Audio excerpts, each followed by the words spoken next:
Buenos días a todos nuevamente. Muchas gracias por su participación en este webinar laboral. Mi nombre es Cristina Oviedo, consejera del Estudio Payet. En esta oportunidad también nos acompaña Brian Ábalos. Vamos a compartir la exposición de esta mañana. La idea es que a partir de la fecha del mes de agosto vamos a hacer un webinar laboral todos los meses con temas que resulten de interés de acuerdo a la coyuntura en cada momento. Así que en caso ustedes tengan alguna sugerencia que podríamos, algún tema que podríamos incluir que resulte de su interés para el próximo webinar que realizaríamos en el mes de septiembre, bienvenidas sus sugerencias. Nos pueden escribir al correo electrónico o del estudio o a cualquiera de nuestros correos electrónicos. Bueno, vamos a dar inicio a este webinar laboral sin antes quiero mencionarles que acuérdense que toda la información vinculada no solamente a derecho laboral, sino a cualquier rama del derecho que tiene que ver con la coyuntura actual del COVID-19 o cualquier norma de interés, siempre está colgada y actualizada en la página web del estudio. Tenemos un portal del COVID-19 donde hay información relevante. También tenemos el blog del estudio al que ustedes pueden acceder libremente y así poder enterarse de todas las novedades del derecho, ¿no? No solamente el derecho laboral, sino de todas las ramas que trabajamos en el estudio. Bueno, sin más, vamos a empezar este webinar. El primer tema que vamos a ver y que yo lo voy a tratar es la compensación de la licencia con goce de haberes que se otorgó a lo largo del estado de emergencia nacional y a lo largo del estado de emergencia sanitaria, ¿no? Que todavía ambos siguen vigentes. Esa va a ser la primera parte de la exposición. Posteriormente, Brian nos va a contar o nos va a hablar sobre el tema de desvinculación en esta coyuntura. Vamos a ver las diferentes formas de desvinculación y las recomendaciones o tips que tienen que tener en cuenta en caso estén en esa situación. Entonces vamos a empezar con la licencia con goce de haber compensado. En primer lugar, hay que tener en consideración que básicamente son 4 escenarios los que, de acuerdo a las normas que se emitieron por esta coyuntura del COVID-19, permitieron o obligaron a los trabajadores o a los empleadores a otorgar licencia con goce de haber compensable a sus trabajadores, ¿no? En primer lugar, tenemos el caso de trabajadores de empresas que no estuvieron permitidas de operar total o parcialmente durante el estado de emergencia nacional. Como sabemos, como consecuencia del COVID-19, hubo una cuarentena obligatoria, y a raíz de esa cuarentena obligatoria solamente estuvieron facultadas a operar las empresas que estaban vinculadas a bienes y servicios esenciales. Las demás empresas no podían operar, entonces lo que se estableció fue una licencia con goce de haber compensado, ¿no? ¿En qué casos operaba esta licencia con goce de haber? Cuando los trabajadores no podían realizar trabajo remoto, ya sea por la naturaleza de sus actividades, es decir, que para la realización de sus actividades era esencial que los trabajadores estén de manera presencial en el centro de trabajo, o también por motivos económicos, porque la empresa no podía afrontar esta licencia con goce de haber por motivos económicos debido a la coyuntura del COVID-19. Esta obligación está vigente durante todo el estado de emergencia nacional, ¿ok? Recordemos que según la norma vigente, este estado se ha ido prorrogando de manera sucesiva desde marzo de este año, y de acuerdo a la norma vigente, la duración del estado de emergencia nacional estaría vigente hasta el 31 de agosto. Probablemente se vaya a ampliar, tenemos que esperar. Y se dio una norma especial para el sector público y para el sector privado con relación a este tema, ¿no? Y había una diferencia en cuanto a estos dos sectores. En el sector público se establece de manera expresa que la compensación de horas es posterior a la vigencia del estado de emergencia nacional, salvo que el trabajador opte por otro mecanismo y eso debería estar acordado, ¿no? O por lo menos debería de dejarse constancia que el trabajador optó por otro mecanismo. Y en el sector privado se estableció que en primer lugar prima lo que acuerden las partes. ¿Esto qué quiere decir? Que las partes en un primer momento podrían pactar, por ejemplo, que esta licencia sea con goce de haber no compensable, o sea, que se le exonere al trabajador de la compensación, y sería una suspensión imperfecta en la relación laboral de manera estricta, o que las partes acuerden que se suspenda la relación laboral con goce de haber compensable posteriormente. ¿Okay? Ahora, la norma te dice que a falta de acuerdo, ¿ok? A falta de acuerdo, ya sea si no se ponen de acuerdo si es una licencia compensable, no se ponen de acuerdo si es una licencia sin compensación, no se ponen de acuerdo respecto del mecanismo de compensación, de la oportunidad de la compensación, a falta de ese acuerdo, correspondería la compensación de horas posterior al estado de emergencia nacional. ¿Okay? Posterior a la vigencia de este estado de emergencia. Hay que tener en cuenta que la norma que reguló la suspensión perfecta de labores establecida a raíz del COVID-19 o emitida a través a raíz del COVID-19 estableció que aquellas empresas que por la naturaleza de las actividades o por la grave afectación económica que atravesaba no podían realizar trabajo remoto o licencia con goce de haber, podían adoptar medidas alternativas para preservar el vínculo laboral y la percepción de remuneraciones, siempre privilegiando el acuerdo entre las partes.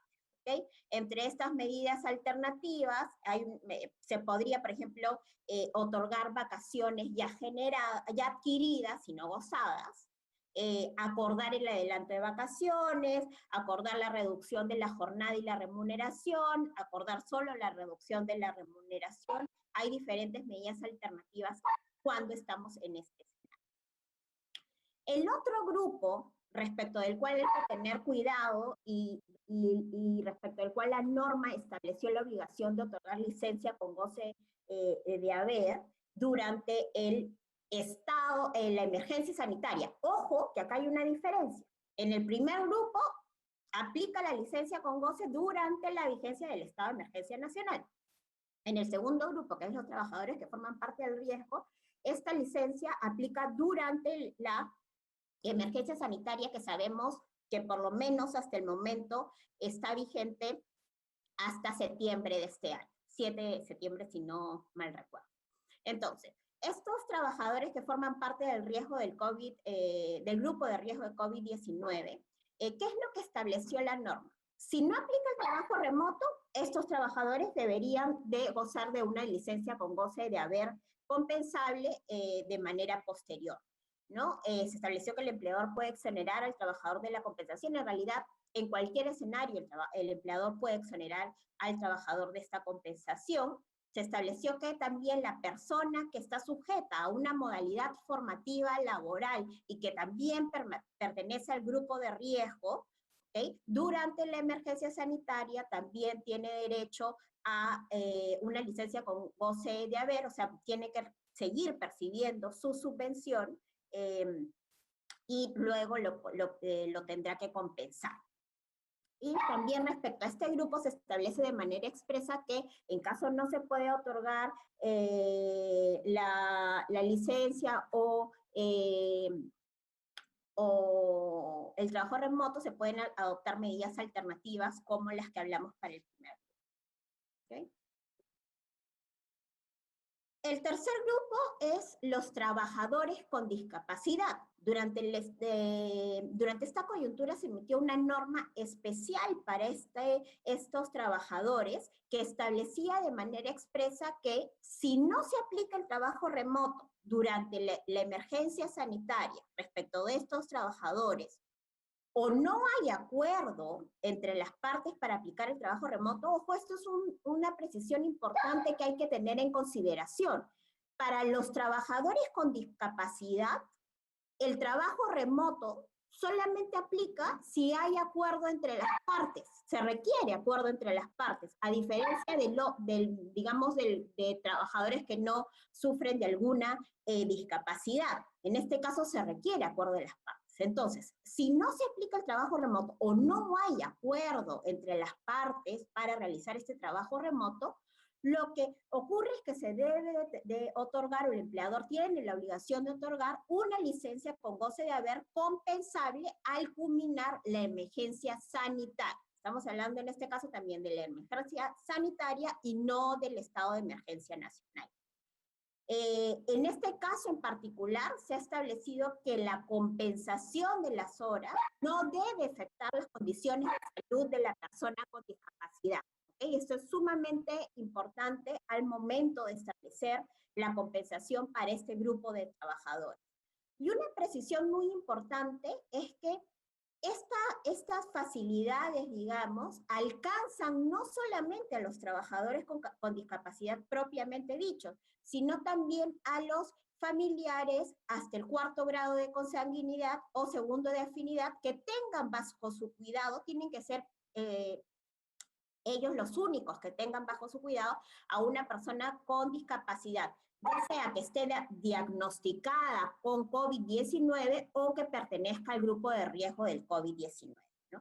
En este caso hay que acreditar tanto la condición de discapacidad, que puede ser acreditada por el carnet de discapacidad, el registro de esta persona en el Registro Nacional de Personas con Discapacidad, un informe médico, e incluso la norma establece que en caso no se tenga ninguno de estos documentos, inclusive se podría presentar una declaración jurada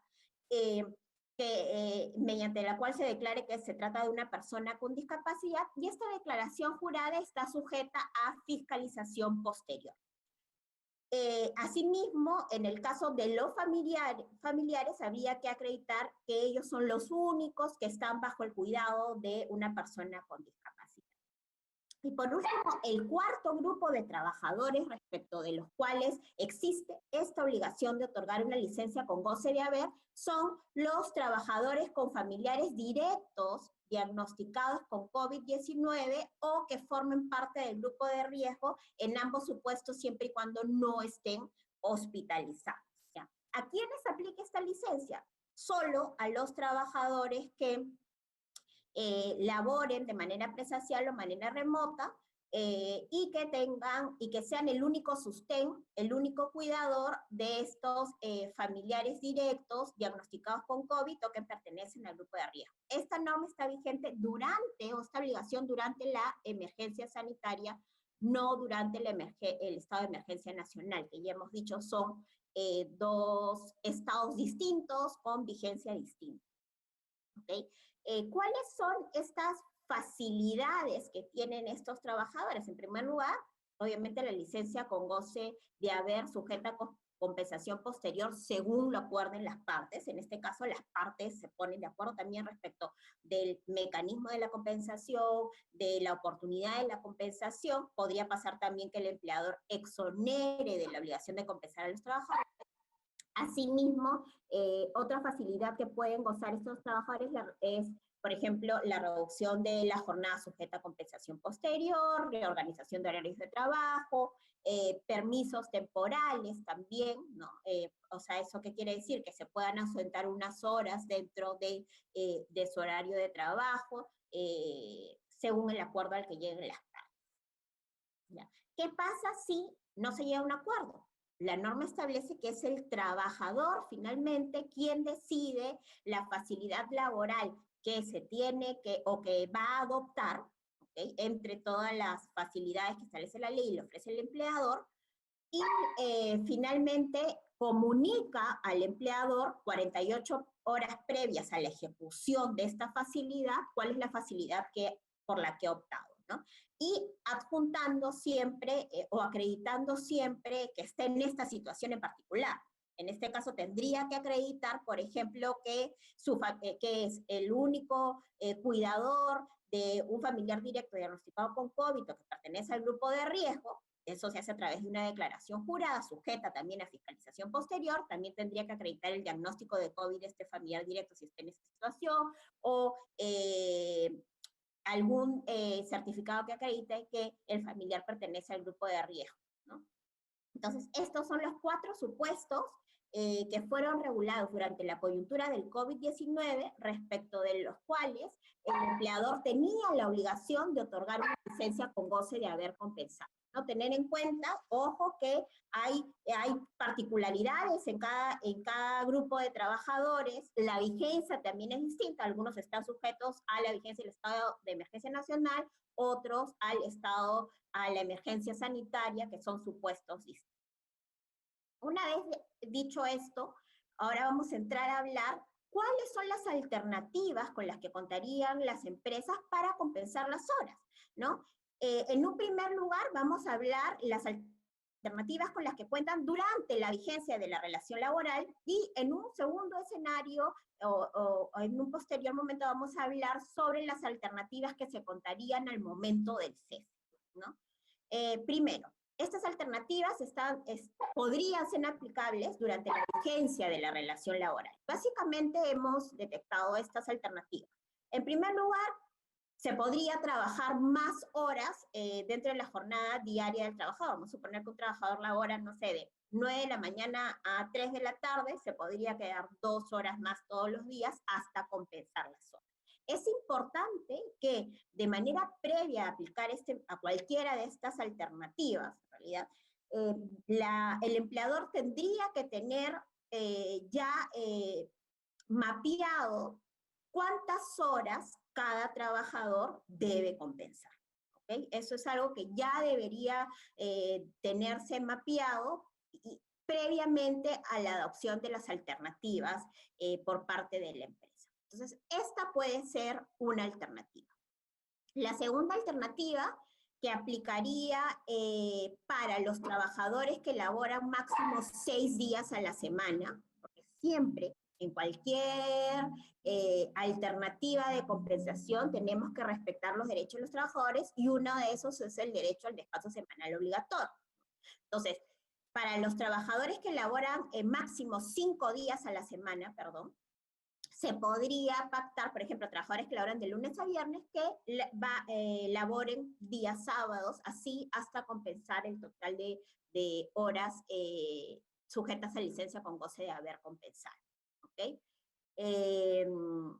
Luego tenemos el supuesto de las capacitaciones que se otorgan fuera de la jornada. O sea, también se podría compensar las horas con estas capacitaciones. Evidentemente estamos hablando de capacitaciones vinculadas a las labores, a los objetivos de la organización, ¿no? Podríamos hablar de, por ejemplo, capacitaciones en seguridad y salud en el trabajo, capacitaciones en temas de hostigamiento sexual, en cualquiera capacitación vinculada con la relación laboral.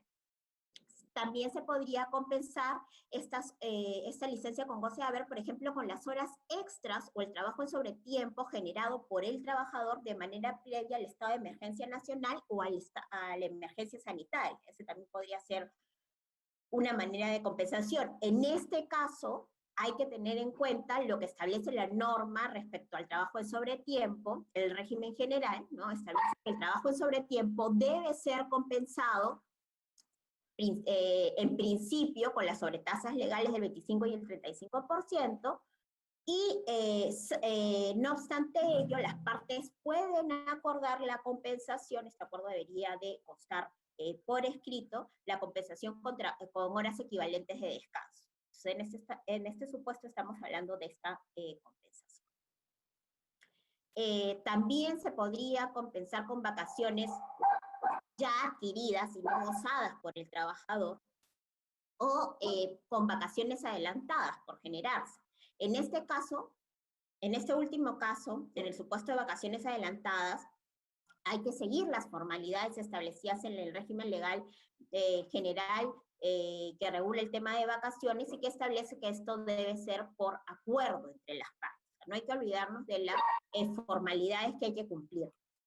También se podría compensar ya con, digamos, de manera, con montos de dinero, con beneficios, ¿no? por ejemplo, con bonos, con algún beneficio adicional que la empresa otorgue a sus trabajadores. En este caso es recomendable tener un acuerdo con el trabajador en este sentido, se podrían establecer porcentajes, ¿no?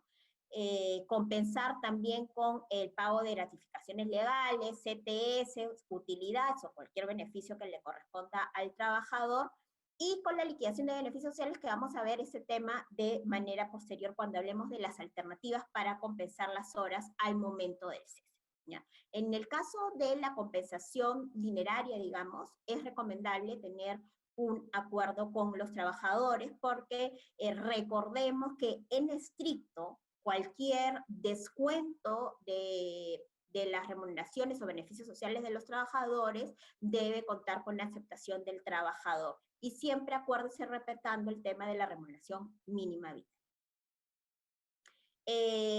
Este cuadro resume algunas situaciones especiales que hay que tener en cuenta al momento de compensar horas, sobre todo con el tema de los trabajadores que pertenecen al grupo de riesgo, los trabajadores part-time, los trabajadores part-time y los trabajadores que no están sujetos a fiscalización, ¿no? Porque, por ejemplo, respecto a los trabajadores no sujetos a fiscalización, evidentemente hay algunas alternativas que no van a ser aplicables por ejemplo, ser trabajadores que no están sujetos a una jornada de trabajo, ¿no? Entonces, las alternativas 2 y 3, que es horas adicionales a la jornada diaria, días de trabajo adicionales a la jornada semanal, no van a ser aplicables, ¿no? En el caso, tampoco podrían ser aplicables para el contrato parte porque podrían desnaturalizarse. Una pregunta que siempre nos hacen es, ¿se podría pactar las horas de trabajo adicionales a la jornada de los trabajadores part-time para compensar las horas? Sí, pero hay que tener en cuenta que hay que tener un acuerdo y ver las formalidades para no desnaturalizar este contrato, ¿ok? Es muy importante no desnaturalizar las modalidades contractuales que usamos con nuestros trabajadores. Luego, en el caso del grupo de riesgo, hay que tener en cuenta que cualquier compensación con trabajo adicional siempre tiene que hacerse cuidando el tema de la salud de los trabajadores, ¿no? Entonces hay que pasar es recomendable pasar por evaluaciones médicas, por ejemplo, para determinar si este trabajo adicional podría afectar o no su condición de salud o agravar, ¿no? Al igual que en el caso de los trabajadores con discapacidad que comentamos hace algún momento, este tema hay que tenerlo muy en cuenta, mapeado y trabajar de la mano con el Servicio de Seguridad y Salud en el Trabajo para que nos dé luz verde y establecer si se puede o no compensar con horas adicionales de trabajo sin afectar la salud de los trabajadores, sin afectar su seguridad. En cuanto a las alternativas para compensar las horas al cese, ¿ok? Ya estamos hablando básicamente de compensación que se podría realizar con los beneficios incluidos en la liquidación de beneficios sociales, ¿no? Generalmente estos beneficios son vacaciones truncas, gratificaciones truncas, STS, pago de indemnización por despido arbitrario, cualquier otro beneficio incluido en la liquidación, como podría ser el tema de una liberalidad, una gratificación extraordinaria, algún bono por cese, qué sé yo. En este caso, como se los dije anteriormente, al tratarse de una compensación dineraria, es recomendable tener la autorización expresa del trabajador para realizar estos descuentos, ¿no? Ojo que en el caso de la CTS sí hay una norma especial que establece que no se requiere este consentimiento del trabajador cuando en el caso que el trabajador le adeude sumas de dinero al empleador, ¿no? En este caso, el empleador puede hacer este descuento unilateralmente de este beneficio, particularmente de la CTS, estamos hablando solo de la CTS, y lo puede descontar de aquella suma de dinero que vaya a incluir en la liquidación de beneficios sociales por concepto de CTS, o sea, la CTS devengada luego del último depósito de CTS a la entidad financiera. Incluso si es que este monto no alcanza para cubrir esta deuda, el empleador podría, al momento de emitir la carta dirigida a la entidad financiera en donde se deposita la CTS, podría indicar, ¿no?, que el trabajador la deuda una cierta cantidad de dinero para que al momento de que el trabajador retire su CTS, no le den esa suma y el depositario se le entregue directamente al empleado. ¿Ok? Tener en cuenta esta particularidad respecto de este beneficio, porque finalmente podríamos estar hablando de una suerte de que esta licencia con goce de haber compensable es una suerte de adelanto de remuneraciones, entonces podríamos encajarlo dentro de esta norma de CTS. Es un tema que se debería de evaluar. Para todos los otros casos es recomendable tener una autorización escrita por parte del trabajador permitiendo este descuento de sus beneficios.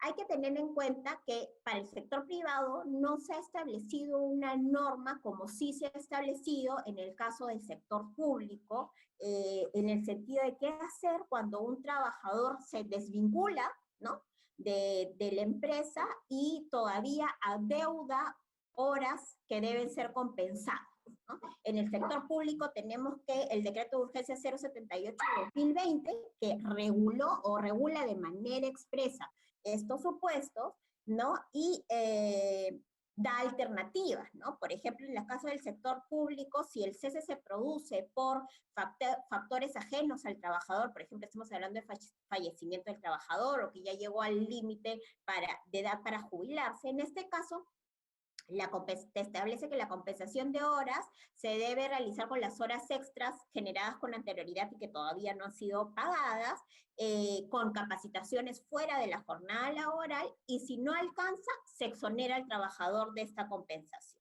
¿ok?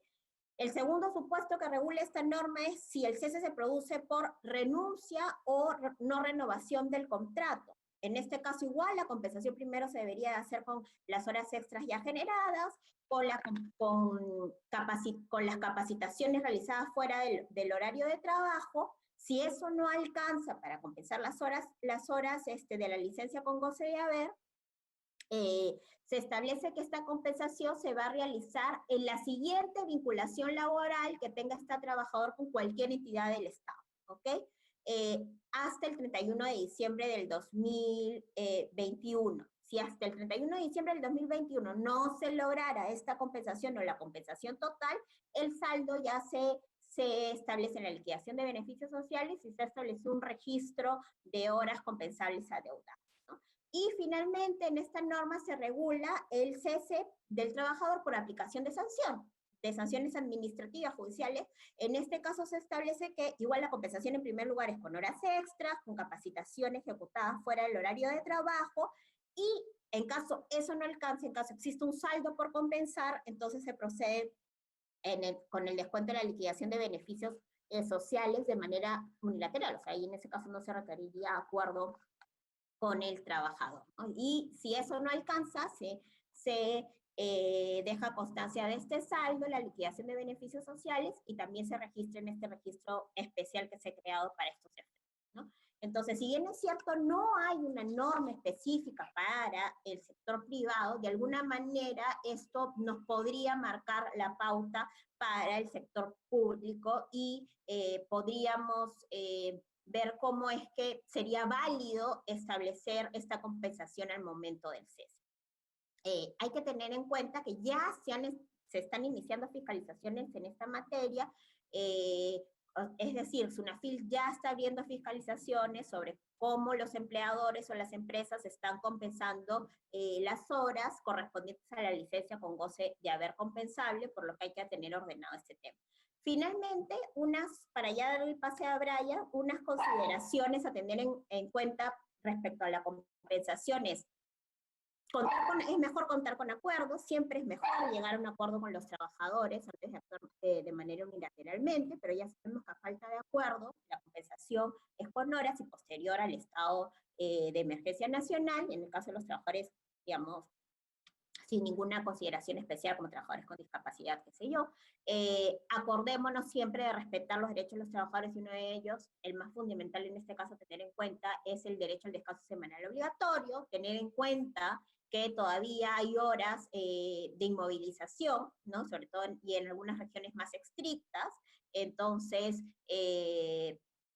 darle la oportunidad que el trabajador pueda llegar sin inconvenientes a su casa, en caso se acuerde la compensación con horas adicionales a su jornada diaria, hay que tener en cuenta eso, y como ya les dije, si el trabajador tiene alguna discapacidad o estamos ante trabajadores de riesgo, tener en cuenta al momento de la compensación hay un tema adicional que evaluar, que es el tema de su salud, ¿no? Ver que el mecanismo de compensación no agrave su salud, y por eso hay que trabajar de la mano con el Servicio de Seguridad y Salud en el Trabajo de la empresa. Ahora sí, los dejo con Brian, y luego ya vamos a pasar a responder cualquier pregunta o inquietud que tengan sobre este tema. ¿Qué tal? Muy buenos días con todos. Espero que me escuchen bien. Está súper interesante la exposición de Cristina. Estaba apuntando algunas preguntas que después le voy a hacer. Y efectivamente al final de la exposición, la mía, vamos a poder tratar de responder todas sus preguntas. Por las preguntas veo que el tema que más les interesa es el tema de compensación de horas. Espero que este también les dé interés. A ver, no sé si Cristina podemos comenzar con la primera diapositiva. A ver, les doy un pequeño panorama de lo que voy a tratar ahora, ¿no? Ya hemos visto con Cristina algunos temas, por ejemplo, compensación de horas, ¿no? Y alternativas que tiene la empresa para tratar de salvar esta crisis, ¿no? Seguramente las que pueden operar normalmente tienen mucho interés en ver cómo se va a poder compensar estos casi 6 meses y seguramente unos meses más. Seguramente los trabajadores que hagan horas extra van a estar un par de años ahí haciendo horas extra. Pero hay empresas que todavía o no se reactivan, o si se reactivan, obviamente el aforo va a estar reducido, no va a haber un montón de problemas y situaciones que van a tener que cumplir, ¿no? La situación económica para algunas empresas no va a ser la misma, con lo cual quizás una alternativa sea poder ver planes de salida, ¿no? Dos temas importantes. Primero, casi se han perdido 1.2 millones de empleos, y más o menos más del 50% de empresas va a reducir su presupuesto del tema de recursos humanos, ¿no? Con lo cual, evidentemente, se van a ajustar producto de la pandemia y los efectos del COVID en la economía de las empresas, ¿no? Ahora, luego de que se han superado todas las posibilidades de dar vacaciones, ¿no? El tema de la suspensión perfecta, ¿no? Que si bien cierto fue una salida muy interesante en los primeros meses, luego se fue derrumbando debido a las actuaciones de la Autoridad de Trabajo. Algunas empresas han optado, y yo diría bastantes empresas han optado por la reducción de sueldo, ¿no? Variación de jornada, condiciones de trabajo, pero pese a ello incluso, digamos, no pueden enfrentar los siguientes meses, ¿no? Hay sectores muy golpeados, como por ejemplo el sector retail, el sector turismo, algunos comercios, restaurantes, por ejemplo, el sector de educación, por ejemplo, que tienen bastantes problemas para los próximos meses, con lo cual seguramente van a tener que evaluar los planes de salida, ¿no?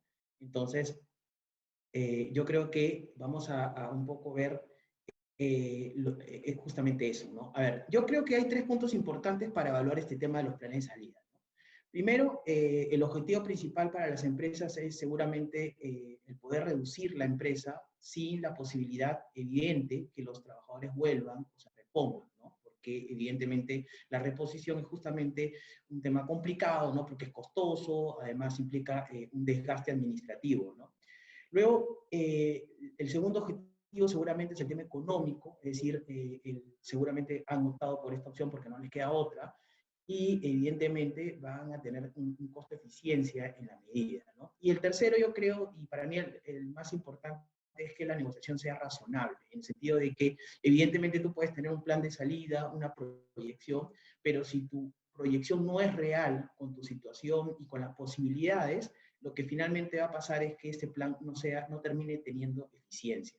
Nosotros con los clientes, cuando vemos el tema del plan de salida, nuestro objetivo del plan de salida es por lo menos que asegure un porcentaje de más o menos el 90%, ¿no? El exitoso es el 95%, ¿no? Evidentemente el 100% pues es el ideal. Es muy poco probable, pero hay muchas empresas que lo logran, ¿no? Pero todo está justamente, yo creo, en estos 3 puntos a delimitar previamente, ¿no? A ver, lo primero que tenemos que tener en cuenta cuáles son nuestros riesgos, ¿no? Yo creo que la empresa tiene que tener clarísimo cuáles son sus riesgos para efectos de poder evaluar lo que viene. A ver, lo primero es que frente a un cese le genera la posibilidad de reparación al trabajador, ¿no? Si es un trabajador a plazo indefinido, el trabajador puede optar por la indemnización por despido arbitrario o la reposición, ¿no? La indemnización es 1.5 sueldos por año trabajado y hasta un tope de 12 sueldos. Y en el caso del sujeto a modalidad, la indemnización es 1.5 por mes dejado de trabajar hasta un tope de 12 sueldos. Y también puede optar por la reposición. Ojo que la reposición no solamente es el reingreso del trabajador a su centro de trabajo, sino seguramente la posibilidad del trabajador poder optar por los devengados, es decir, poder recibir los sueldos y seguramente los beneficios colaterales que ha dejado de percibir entre estos meses. Incluso, por ejemplo, tenemos ahorita algunos procesos de reposición que se han visto afectados con el COVID, porque algunas audiencias estaban programadas, se han reprogramado y evidentemente, digamos, hay un beneficio ahí, en tanto no se reduzca este plazo, ¿no? De percibir los meses por estos 6 meses que han transcurrido y no se ha podido llevar a cabo las audiencias para poder delimitar el caso, ¿no? Ojo que un tema importantísimo en la reparación o la posibilidad de reparación es que el trabajador tiene 30 días hábiles para solicitar o para cuestionar el despido, ¿no? En el proceso ordinario, ¿no? Y en una acción de amparo 60 días, ¿no? Lo importante de los 30 días es porque nos permite delimitar el tiempo de riesgo el más alto que tenemos luego del plan de salida, ¿ok? Con lo cual es importante tomar este plazo. A partir del COVID, esto también ha cambiado. Cualquier despido que se haya realizado antes del 17 de julio, el plazo vence de los 30 días hábiles. Por ejemplo, si yo no he renovado contratos, he cesado a algún trabajador, digamos, en mayo, como el Poder Judicial estaba suspendido, el plazo también se ha suspendido. Y se ha reiniciado el plazo el 17 de julio. Con lo cual, si ustedes cuentan un poco, el tema de los 30 días hábiles del 17 de julio termina justamente el 31 de agosto. Así que algunos seguramente dirán, uff, faltan un par de días, ojalá que no los demanden en ese plazo, pero más o menos esos 30 días se van a vencer el 31 de julio. ¿Ya? La siguiente, por favor. Otro tema realmente importante para hacer mi plan de salida es tomar en cuenta que la reposición no se aplica a todos, ¿ok? Hay trabajadores de dirección y confianza que el Tribunal Constitucional ha señalado que no les corresponde la reposición. Pero, evidentemente, sí la indemnización por el adecuado protección contra el despido arbitrario. Ahora, hace unos años ha salido un pleno, el 7º Pleno Jurisdiccional Supremo en materia laboral, que obviamente estuvo en boga, se estuvo discutiendo y hablando muchísimo sobre este pleno, que ¿qué es lo que dice? ¿No? Dice que a todos los trabajadores originarios de confianza, es decir, que siempre han sido de confianza o de dirección desde el día 1, a ellos no les corresponde la indemnización, ¿no? Es decir, si ustedes sumamos el pronunciamiento del Tribunal Constitucional más este pleno, es decir, a todo trabajador de confianza y dirección no le corresponde nada, ni la reposición ni la indemnización. Y respecto a los trabajadores mixtos, es decir, que fueron ordinarios en un momento, luego fueron ascendiendo y luego ocuparon un cargo de confianza, sí procede la reposición, pero a su cargo inmediatamente anterior al de confianza o dirección. Nosotros consideramos que este criterio es cuestionable, ¿no? ¿Por qué? Porque obviamente hay un derecho constitucional de adecuada protección contra el despido arbitrario. Entonces, yo creo que es cuestionable. Ahora, dos cosas importantes. Primero, que si bien es cierto es cuestionable, algunos pronunciamientos del Poder Judicial ya se han emitido a favor de este pleno, ¿no? Y se estaría dando, es decir, algunas empresas se están despidiendo a trabajadores de confianza sin pagarles la indemnización y además sin reponerlos. Y lo segundo importante, que pasa es que yo creo que sí podemos utilizarlo seguramente dentro de nuestro proceso de negociación, en la medida de que evidentemente vamos a poder sincerar o hacer más razonable mi negociación frente a este tipo de trabajadores, porque voy a poder ofrecer otro monto, otro tipo de negociación, ¿no? Sobre todo ahora en esta época de pandemia, ¿no? Con la situación tan complicada para algunas empresas. Ahora, un plan de salida muy recurrido, digamos, por las empresas, ¿no? Es el programa de retiro, ¿no? El programa o plan de retiro es aquel plan que uno realiza, ¿no? Y que se ofrece a los trabajadores, ¿no? Este plan se suele estructurar en función a varios componentes. Lo más importante de este plan o esta proyección de salida es que evidentemente sea atractivo, ¿no? Porque yo puedo tener un plan de salida y si evidentemente los trabajadores no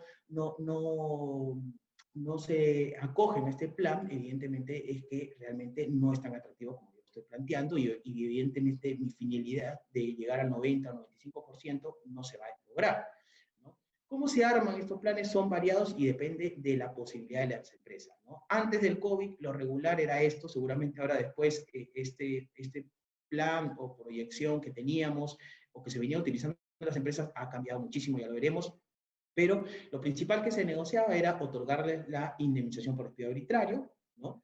A veces algunas empresas otorgaban adicionalmente a la indemnización gratificaciones extraordinarias o gratificaciones por tipo de servicio. Es decir, obviamente no es lo mismo negociar con un trabajador que tiene 1 año a otros que tienen 15 o 20 años. Entonces se suele hacer una fórmula o métrica para efectos de otorgar un beneficio mayor dependiendo al número o el tiempo de servicio que tengas en la empresa, ¿no? Básicamente es en función, por ejemplo, de a 1 a 6 sueldos, más o menos en promedio, lo que hemos visto. Hemos visto empresas que, evidentemente, por su nivel adquisitivo, proyección en el tiempo, evidentemente este beneficio podría ser mayor, ¿no? Otro tema importante que se suele incluir, por ejemplo, es la EPS, ¿no? Es decir, la EPS se proyecta y se paga entre 6 a 1 año, ¿no? Este beneficio es muy importante porque muchos trabajadores se sienten muy tranquilos con tener la seguridad social, por lo menos posterior al cese, ¿no? Evidentemente esta EPS también es variable porque puedes tú otorgar un plan básico, pero también algunos negocian algunos planes adicionales para algunos derechohabientes. Y el último beneficio muy requerido, por ejemplo, que generalmente se inserta, son el tema de reinserción laboral, que son unos programas de capacitación o que te van colocando, ¿no? Estos son capacitaciones generalmente para cargos, digamos, medios, ¿no? Y generalmente son recolocaciones para cargos de dirección.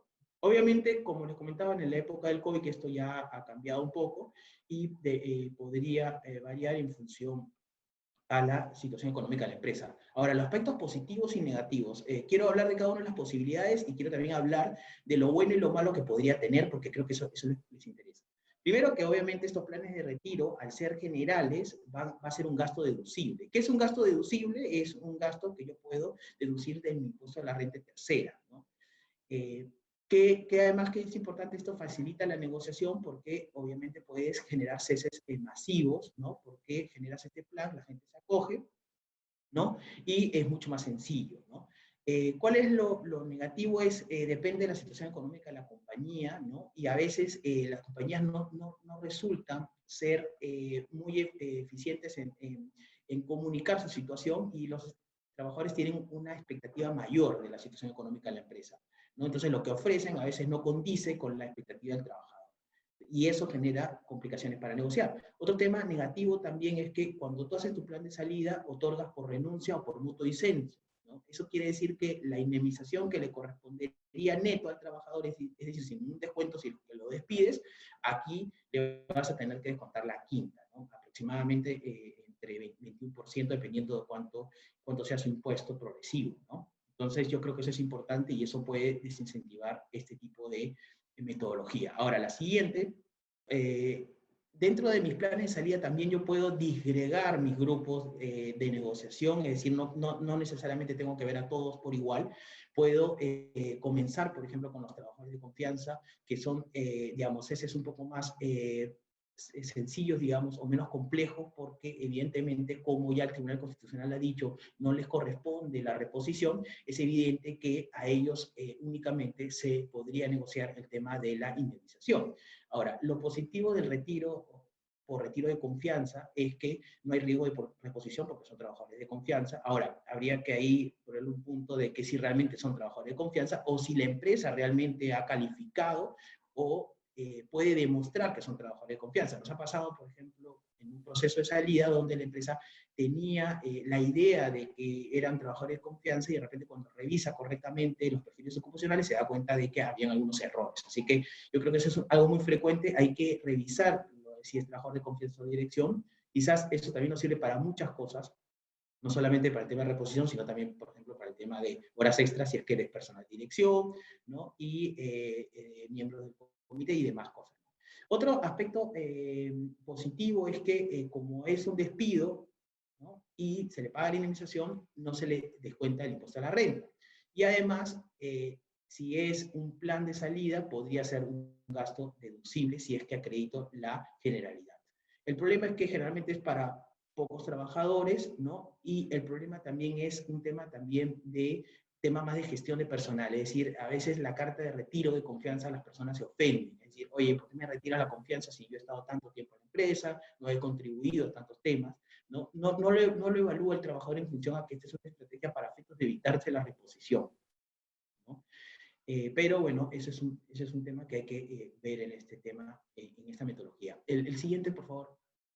Ahora, otra forma para tratar de otorgar básicamente un ingreso neto al trabajador es el tema de constitución de nueva empresa. Hasta hace unos años, yo diría unos 4 o 5 años, esto era muy, muy común, ¿no? Y era que la empresa ofrecía un beneficio de otorgarle hasta el tope de la indemnización para la constitución de nueva empresa. Lo positivo es que obviamente se le da un ingreso neto al trabajador, ¿no? Recordemos que el promedio del impuesto a la renta, dependiendo de los ingresos, ¿no? Puede llegar hasta 30%, ¿no? Y en promedio más o menos es 21%, con lo cual es un monto importante y considerable, ¿no? Para el trabajador. El gasto puede ser deducible si es que se aplica la generalidad, ¿no? Es decir, a un grupo determinado de trabajadores, y facilita la negociación. Ahora, el problema es el tema, y acá tiene un gran problema, es el tema probatorio de la Constitución, porque las empresas lo que hacen es otorgan este beneficio y dicen, ya bueno, tú constituyes tu empresa, y bueno, cada uno se va por su lado, ¿no? Obviamente el trabajador no necesariamente tiene interés de constituir una empresa, puede invertir en una situación, en un negocio, comprarse algo, o simplemente no hacer nada. Entonces, a veces nos ha pasado que la SUNAT ha observado este pago y nos ha requerido información sobre la constitución de nueva empresa. Al trabajador independientemente también le ha requerido, con lo cual en estos años se ha reducido un poco la figura. Sin embargo, yo creo que se podría evaluar esto porque además algunas empresas, por ejemplo, constituyen o generan minutas, ¿no? Donde la firman y con eso se paga, y además se pactan obligaciones de informar a la empresa la constitución posterior de esta empresa. Otra alternativa que la verdad que algunos, bueno, en realidad consideran que no es una alternativa, pero a mí me gusta mucho particularmente y siempre la pongo, es el despido amigable. Es un poco es contradictorio el nombre porque despido no debería ser muy amigable, pero la idea es que evidentemente la indemnización por despido y la indemnización propiamente dicha te genera un beneficio favorable al trabajador porque le das esta indemnización que es neta, sin ningún descuento, ¿no? Por otro lado, como es un despido y está dentro del margen de la norma, el gasto es deducible, ¿no? Es decir, no tienes que acreditar la generalidad, es decir, tú despides a una persona y simplemente le pagas la indemnización.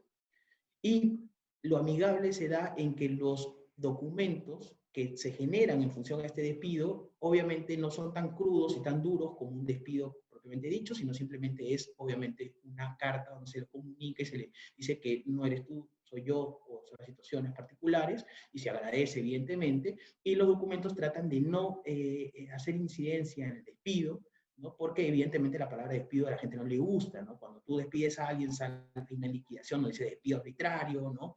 Y mucha gente se siente ofendida por la palabra. Entonces haces una metodología donde lo puedes hacer un poco más flexible y más tranquilo para el trabajador, ¿no? Es un gasto deducible, el trabajador no paga impuesto a la renta y el problema es que hay que negociar previamente esta situación, es decir, hay que comentar. Ahora, por último, el cese colectivo, que es una figura que está en la cabeza de muchas personas, ¿no? hay que tener mucho cuidado. Yo creo que la suspensión perfecta previa al COVID, ¿no? Por este decreto de urgencia 38-2020, nos ha generado a todos, incluso a mí, una sensación digamos, de complicación en estas figuras en las cuales el Estado tiene que intervenir, ¿no? Entonces, por lo tanto, yo creo que hay que tomarlo con pinzas esta alternativa, pero tiene cosas positivas como ya lo vamos a ver. A ver, hay cuatro modalidades de ese colectivo, ¿no? El caso fortuito, fuerza mayor, los motivos económicos, tecnológicos, estructurales, sonológicos, la disolución y liquidación de empresa y la reestructuración patrimonial. ¿Ok? El motivos económicos, tecnológicos, estructurales y sonológicos creo que ahorita es el que está, el primero y el segundo son los más importantes, ¿no? Respecto al motivo económico, yo creo que en el 2014 salió un decreto supremo que señalaba que se consideraba motivos económicos. Creo que muchas situaciones o muchos sectores ahorita están en este motivo y se podrían sentir que podrían estar en esta causal. Entonces, ahí lo que decía este decreto supremo era que para demostrar el motivo económico se tenía que demostrar pérdidas de la utilidad operativa por lo menos en 3 trimestres consecutivos, ¿no? Creo que más o menos seguramente estamos en esta situación para muchas empresas, ¿no? ¿Qué son estructurales, tecnológicos, análogos? Son cambios en base a la libertad de empresa estructurales para efectos de cambiar la operatividad de la empresa, ¿no? ¿Y cuál es el procedimiento a seguir en el cese por temas económicos? Primero, hay una negociación previa con los trabajadores donde la empresa debe informar el motivo del cese.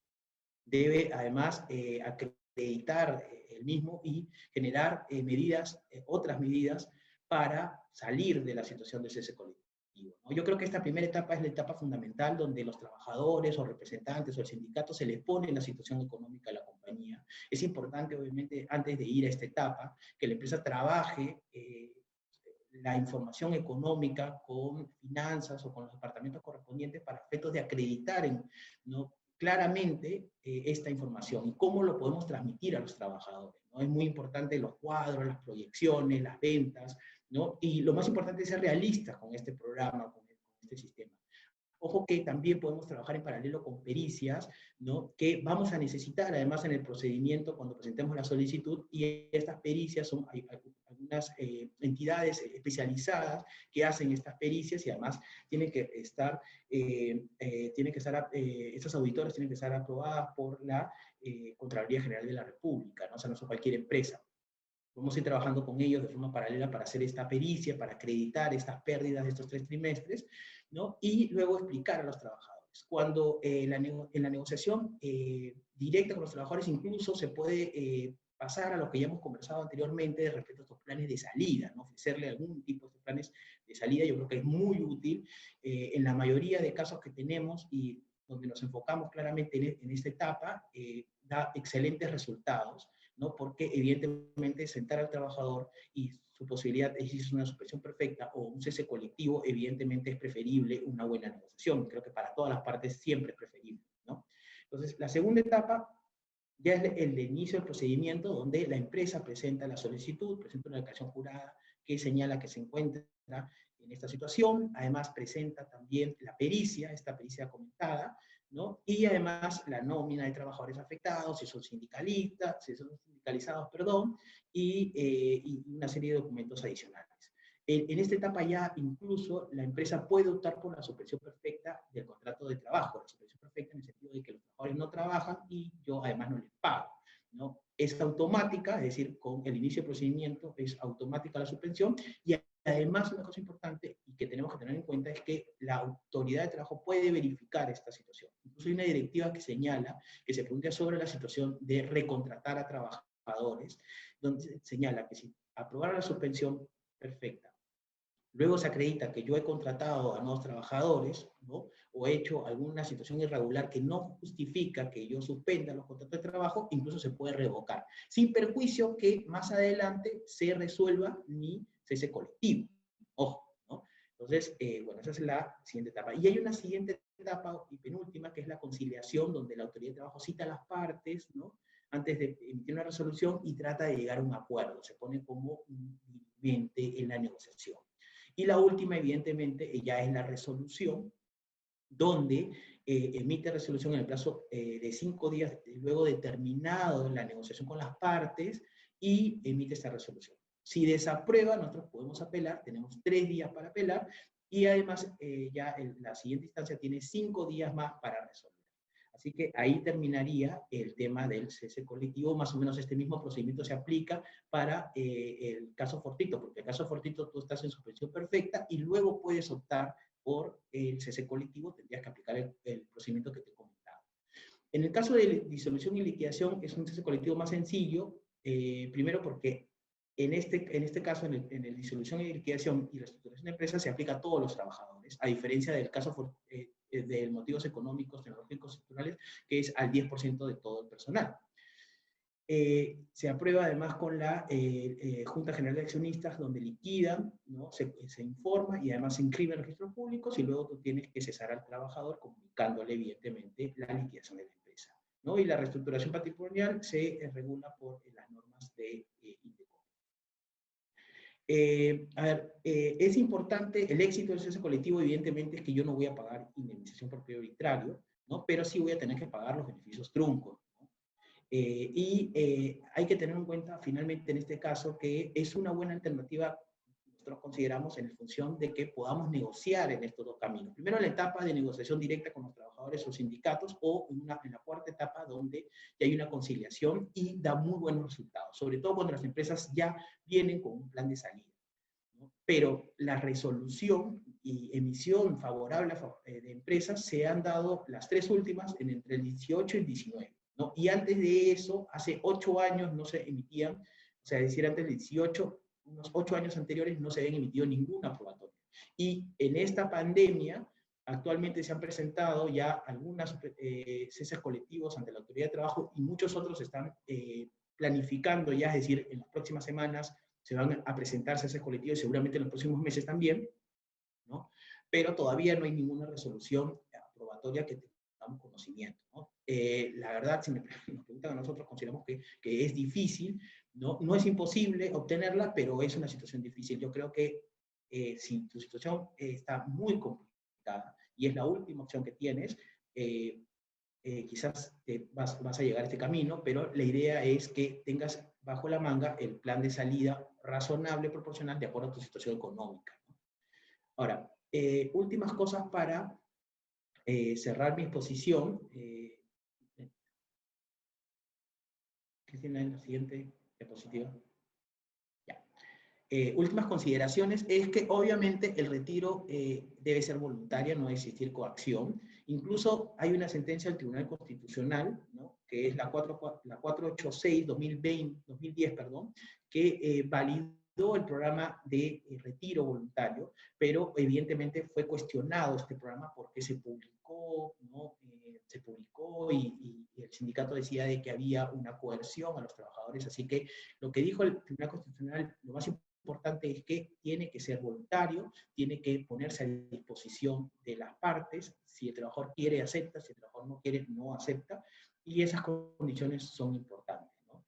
Lo otro, si estamos en la salida del trabajador, informar la extensión de la póliza del seguro de vida ley, ¿no? Que es importante. Ojo con los exámenes médicos de salida, si eres de riesgo es obligatorio. Si yo tengo un trabajador que tiene algún tipo de enfermedad, incapacidad, y yo siento que podría haber algún tipo de cuestionamiento futuro, ojo que yo haría este examen médico para ver la situación de salud del trabajador. Además que, por ejemplo, en el caso particular, si yo tengo un trabajador o trabajadores que tienen algún tipo de accidente de trabajo y que evidentemente hay una potencialidad en mi negociación, que me demanden en un futuro, en mi negociación yo voy a incorporar a estos trabajadores, otorgarles beneficios compensables frente a futuras demandas, ¿no? Por ejemplo, puedo suscribir actas de transacción, ¿no? Donde le otorgue el beneficio compensable si es que me demandan, ¿no? Evidentemente, yo a ellos ya no les pagaría la indemnización, sino trataría de hacer un beneficio conjunto, ¿no? Para que sea más atractivo para el trabajador y además me proteja a mí en un futuro, ¿no? También, ojo que cuando cesen hay que entregar todos estos documentos de la liquidación, de pago, la carta de liberación del CTS, y ojo que hay muchas empresas que hemos visto que han hecho sus planes de salida y que no han tenido, digamos, digamos, capacidad económica para pagar las liquidaciones o incluso la indemnización. Entonces, una pregunta puede ser, ¿yo puedo diferir mi pago? Nosotros consideramos que sí, hay que suscribirse a un acuerdo. Ojo, preferencia siempre pagarle por lo menos la indemnización, que es el riesgo más inmediato, por lo menos los 30 días hábiles posteriores al cese, y en cambio los beneficios laborales yo puedo acordar hacer un pago en cuotas, ¿no? Incluso hemos visto muchísimas empresas que han optado por eso, están pagando en 6 cuotas, en 4 cuotas, ¿no? El tema de, obviamente, las cuotas es complicado, hay que ver bien en nuestra proyección de nuestra negociación, porque evidentemente a un trabajador que lo está cesando le gustaría que le paguen todo, porque la ley dice que en 48 horas deberían pagar su liquidación, ¿no? Entonces, hemos visto que es complicado a veces la negociación por ahí, pero hay que ver la situación económica de la compañía y también ver cómo manejamos este discurso y estos documentos, ¿no?, para los trabajadores. Y finalmente, recordar que cuando pago mi indemnización por el despido arbitrario, tengo que hacerlo en 2 documentos distintos, ¿no? Es decir, no en la liquidación de beneficios sociales, sino que tengo que hacer una liquidación aparte. No es complicado, porque acuérdense que la indemnización por despido arbitrario es un beneficio neto, no tiene ningún tipo de descuento, así que el monto que está en tu liquidación simplemente lo copias, lo pegas y lo pones en una liquidación aparte. Y si es posible hacer pagos diferenciados en 2 abonos, en 2 cheques, es muy importante. Hemos visto una reposición hace poco donde el juez decía que porque le habíamos incluido dentro de la liquidación la indemnización, él consideraba que el trabajador se había visto forzado a cobrar y que no era válido esa indemnización, ¿no? Entonces hay que tener mucho cuidado con eso, porque a veces podemos haber hecho todo mi plan de salida, le pagamos la indemnización dentro de la liquidación, el trabajador se arrepiente y me demanda dentro de los 30 días hábiles siguientes, ¿no? Y bueno, eso, ¿no?, en general. Muchísimas gracias por su atención. Ahora vamos a responder su consulta, ¿no, Cristina? Gracias, Brian, por la exposición súper interesante. Vamos a empezar para no, digamos, salirnos del tema, ya que estamos con el tema de desvinculación, vamos a empezar con una pregunta sobre este tema. Consultan si la reposición en el caso de la reposición de los trabajadores mixtos, si se dispone la reposición al puesto anterior al de confianza, o sea, algún cargo común que desempeñó antes el trabajador, la remuneración que se asigna es la del puesto al que se le repone o la última remuneración que tuvo en el cargo de confianza. Sí, a ver, ahí la reposición es al último puesto que tenía antes del cese, ¿no? Evidentemente, claro, si yo no tengo el puesto al cual él está pidiendo la reposición y lo pongo en un puesto inferior, lamentablemente voy a tener que pagarle lo mismo. Entonces, quizás ahí lo que va a pasar también es que acuérdate que no se aplican los beneficios sujetos a condición. Por ejemplo, si tiene una comisión y no la genera, no se le va a pagar, pero sí, respecto al básico va a ser el mismo. De acuerdo. Y si preguntan también si un trabajador laboró para varias empresas vinculadas, ¿no? Dicen 3 empresas vinculadas. Al despedirlo, ¿se debe tomar en cuenta todos los años que laboró para todas las empresas al momento de calcular la indemnización? Eso es una excelente pregunta. A ver, si son empresas vinculadas, hay un principio de continuidad, ¿no? Es decir, si el trabajador ha estado en una empresa, luego en otra, y eso se llama una especie de ruleta, ¿no? Evidentemente el trabajador puede pedir que se le considere su antigüedad inicial, desde el inicio al grupo, ¿no? Ahora, también tener en cuenta que un grupo económico lo que genera o el efecto es la responsabilidad solidaria, es decir, porque es normal que exista de empresas, hay muchos grupos de empresas, pero ahora hay otra figura distinta que se llama fraude a la ley, ¿no?, donde en realidad no es un grupo de empresas, sino es una sola empresa, ¿no?, disgregada en personas jurídicas, pero no son personas jurídicas distintas. Creo que el ejemplo más claro, por ejemplo, es si Abacus, por ejemplo, que todos conocemos, un trabajador trabaja en la cervecera y quiere reincorporarse en algunas otras empresas, o por ejemplo el Banco Continental, que tiene hoteles. O sea, obviamente ningún trabajador del banco va a quererse reincorporar en algunos hoteles que tiene ese grupo empresarial, ¿no?, porque evidentemente son totalmente autónomos e independientes, ¿no? O sea, es válido tener un grupo de empresas, ¿no?, pero sí, además yo acredito que en este grupo de empresas ha habido continuidad, ¿no?, y además hay fraude, obviamente todo el periodo se aplica.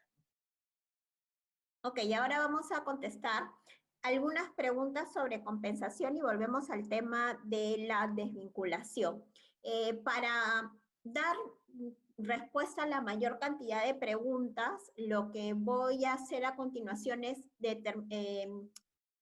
conversar sobre algunos puntos específicos vinculados a las preguntas que han hecho, ¿no? Por ejemplo, si preguntan si es posible o cómo aplica la compensación de horas teniendo en cuenta de nuevo esta restricción de elaborar los días domingos, ¿no?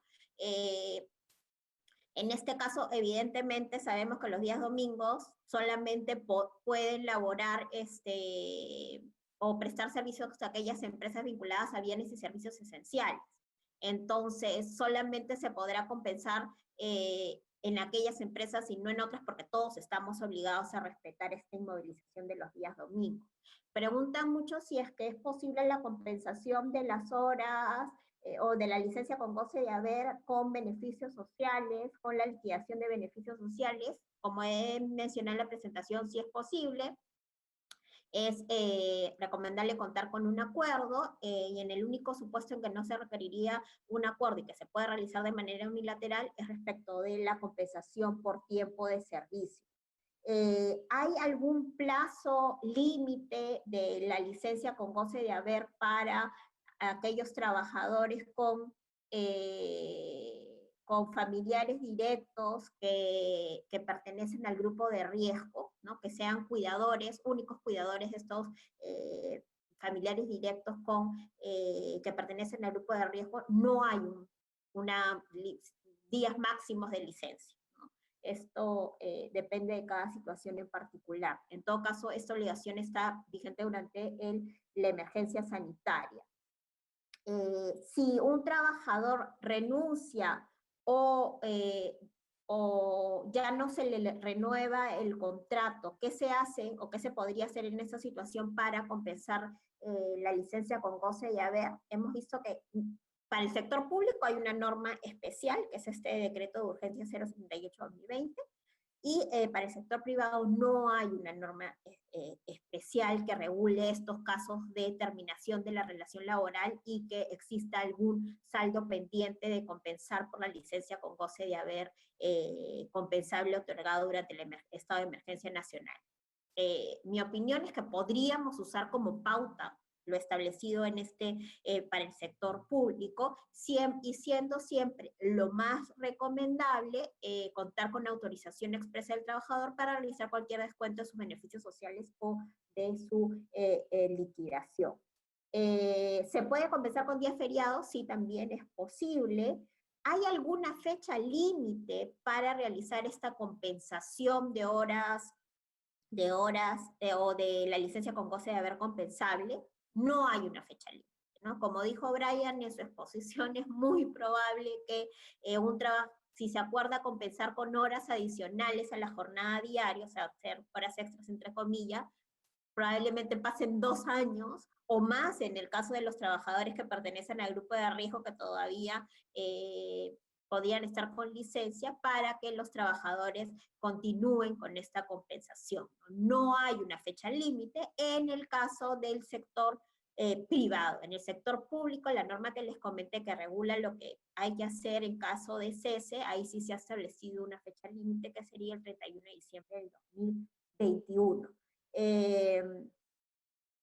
Finalmente, en cuanto a los acuerdos, acuérdense, o hay que tener presente que dada esta coyuntura es factible hacer acuerdos virtuales, acuerdos escritos, en caso el trabajador ya esté yendo a laborar y no esté trabajando de manera remota. Entonces estas facilidades aún están presentes.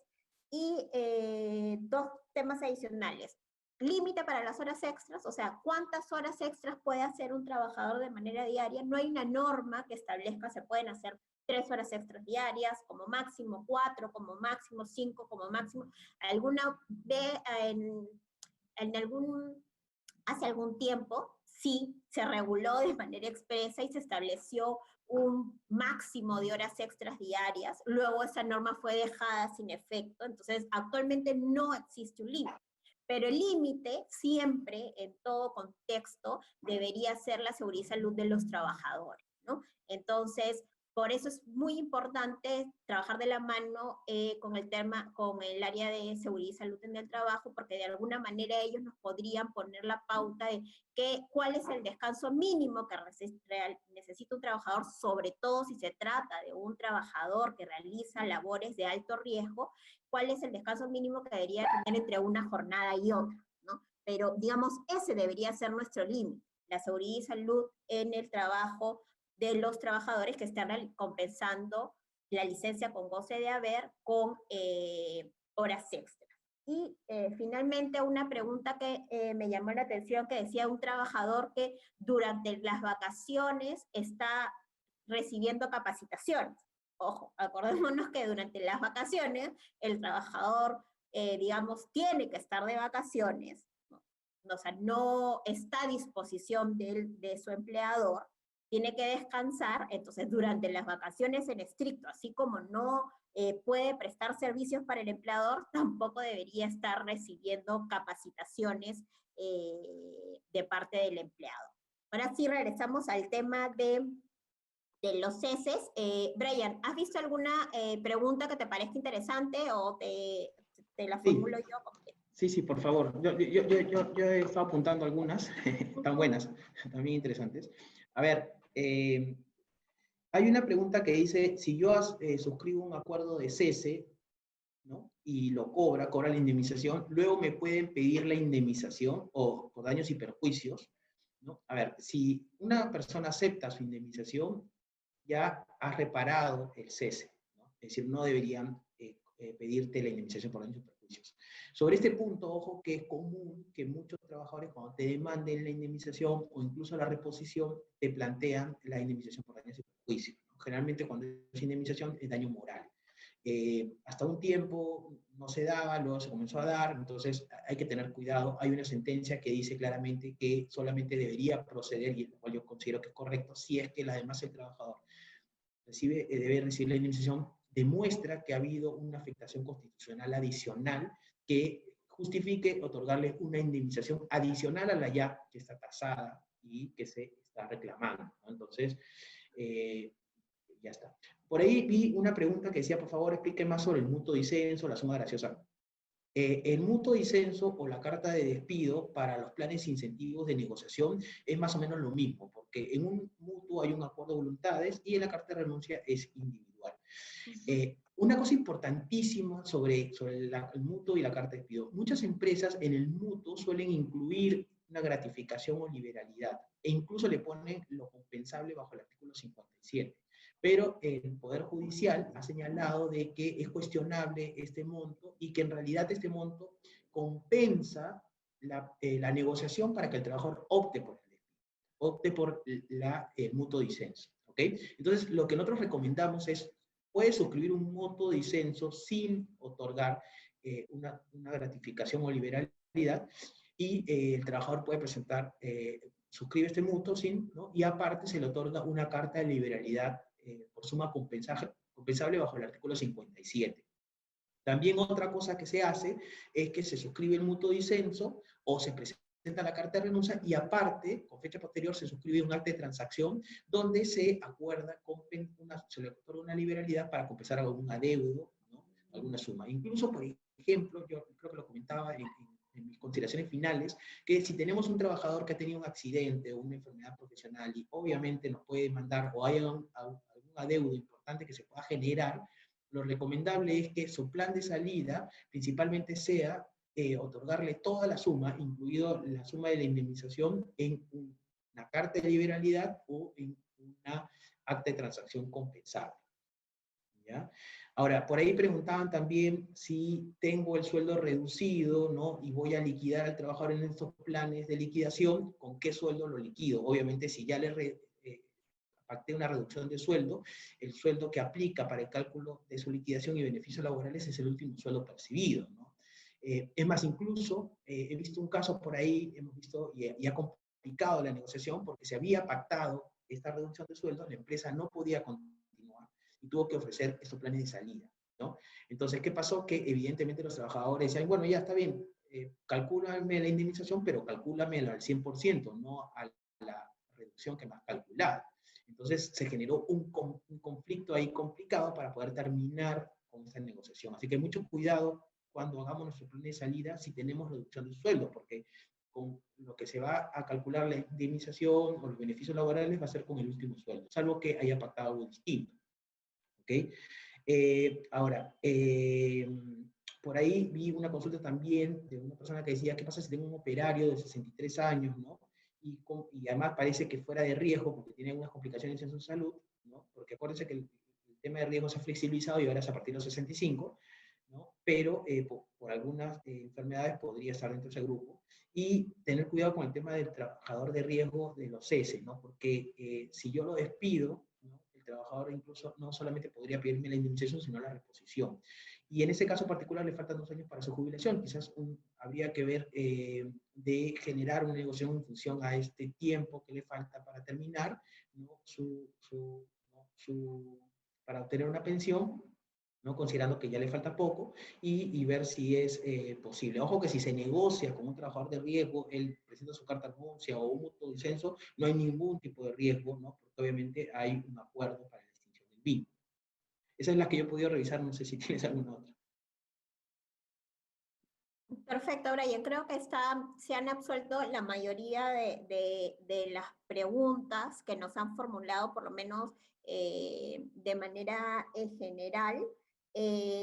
No se preocupen que la presentación, o sea, si es que ustedes quieren acceder a la presentación, al PowerPoint, nos los pueden solicitar. Adicionalmente, esta exposición va a estar colgada en la página web del estudio, ¿ok? En la página web del estudio va a estar tanto la exposición como video y también como audio, o sea, en el formato de podcast, y ustedes van a poder acceder a este formato. Igual, si ustedes desean la presentación, nos pueden escribir un correo y se las podemos enviar, ¿no? Finalmente, para comentar que en caso tengan alguna otra consulta con relación a este tema o cualquier otro tema, no duden en escribirnos a nuestros correos. Nuestros correos están también en la página web del estudio, ahí pueden encontrar el correo de todos los abogados y el contacto en general de todas las personas que trabajamos en el estudio. No se olviden tampoco de visitar la página web del estudio, el portal COVID que está ahí, y el blog del estudio donde constantemente estamos subiendo información y actualizando la información no solamente del COVID, sino de todos los temas de la coyuntura actual. Y nada, recordarles que a partir de ahora, todos los meses vamos a tener este webinar laboral sobre distintos temas, y en caso ustedes deseen que tratemos algún tema en especial, por favor nos escriben, también nos escriben al estudio, y así poder tener en cuenta sus comentarios para el webinar del mes de septiembre. ¿Algunas palabras finales, Brian? No, agradecerle la atención y nada, estamos dispuestos a ayudarlo en lo que necesite. Muchas gracias a todos por su participación. Nos vemos en el mes de septiembre. Gracias.